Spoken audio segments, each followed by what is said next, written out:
বাড়ির সামনে বসে গল্প করার সময় হঠাৎ করে বিএসএফ সদস্যরা বাপন রুদ্রপাল ও পঙ্কজ সরকার নামে দুই যুবককে আটক করে নিয়ে যায় বলে অভিযোগ উঠেছে। এই ঘটনাকে কেন্দ্র করে এলাকায় উত্তেজনা ছড়িয়ে পড়েছে। পরিবারের সদস্য ও স্থানীয় বাসিন্দাদের দাবি, কোনো স্পষ্ট কারণ না জানিয়ে দুই যুবককে আটক করা হয়েছে।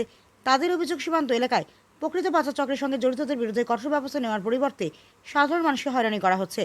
ঘটনার প্রতিবাদে লঙ্কামুড়া পালপাড়া এলাকার বাসিন্দারা রাস্তায় নেমে বিক্ষোভ দেখান এবং আটক দুই যুবকের দ্রুত মুক্তি ও ঘটনার সুষ্ঠু তদন্তের দাবি জানান। এই বিষয়ে বিএসএফ এর পক্ষ থেকে এখনো কোনো আনুষ্ঠানিক প্রতিক্রিয়া পাওয়া যায়নি। আগরতলার প্রতিনিধি রিপোর্ট, প্রতিদিন ত্রিপুরা। আমার কাছে অপরাধ, আমি চাই আমার পুত্র ক্ষমা করুক।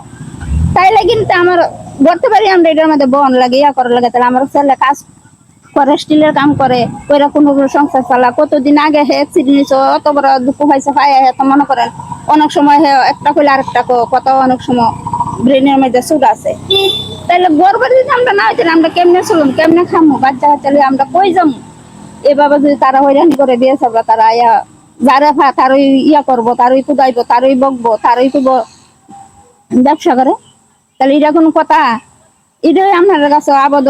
যারা ব্যবসা করে তারা না নিয়ে ওই বালা বালা ছেলেরা লইতেছে, হ্যাঁ সারাদিন কাজ করে স্টিলের কাম করে। হ্যাঁ ঘটনাটা তো আমি গেছিলাম খেতো, আমরা সবজি কাজ করি, আয়া দিয়ে আমার ছেলেরা লয়ে আসতে, আমি তো দৌড়াই উড়াই আমি গেলাম, আমি কিনে যাইতেছি, দৌড়াদৌড়ি করতেছি। ক্যাম্পের সামনে গেলে তারা কোনো কর্তই না, ফাত্ত হয়ে দেয় না, আমরা আরো উল্টা বাইর ফিরা দেয়।